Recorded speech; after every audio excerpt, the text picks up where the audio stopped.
So the architect came and suggested a set of elevators here along the wall that would go just from between here and Central Park. And we all looked at that and said, well, that's very good, but that's very normal. That's the way people normally get from one area to the other.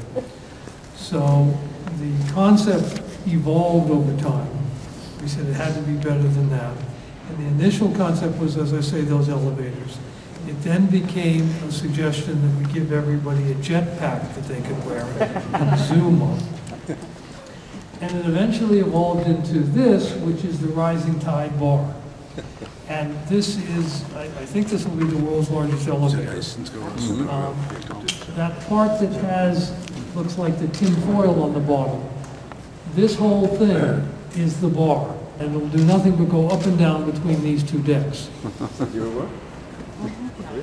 Will it be timed or be like a lot of people's work? Oh no, it'll be timed. It holds 56 people and it won't go all that fast. Once we're coming into the boardwalk, if you start moving this direction, to either side we have our donut shop for Americana breakfast and snacking.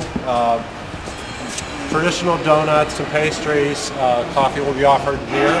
On the port side, we will have the ice cream parlor, which will have gelatos and different offerings in the ice cream field. So back on our starboard side, we'll have 3 retail spaces.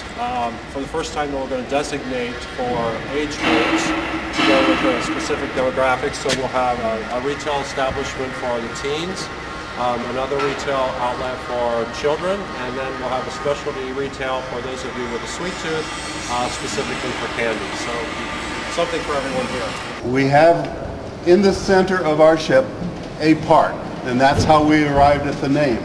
We are over 330 feet for you Americans.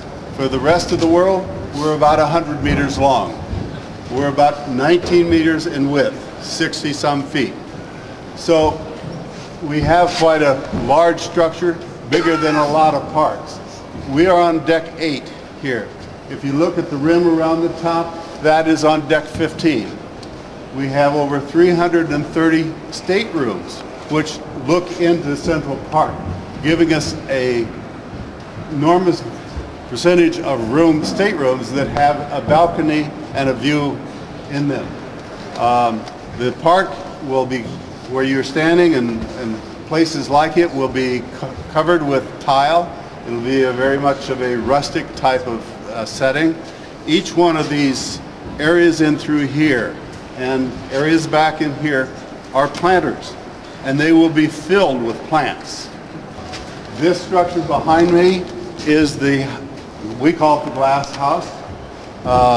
It will be glass when it's finished. And it is the location where the Rising Tides bar comes to. You were introduced to that on deck 5 below us. It'll rise up to this level. You can exit and come back on to lower yourself to that lower level. Back in here, the steel structure you see is the house for the horticulturalists. We will have a horticulturalist on board at all times to keep our plants live and fresh, and to change a lot of the plants seasonally to make them fit the Christmas season or whatever. Underneath the bridge across to the top and going down both sides will be what we call our living wall. And it will be a wall of green with flowering plants in more of the vining flowering plants in the middle.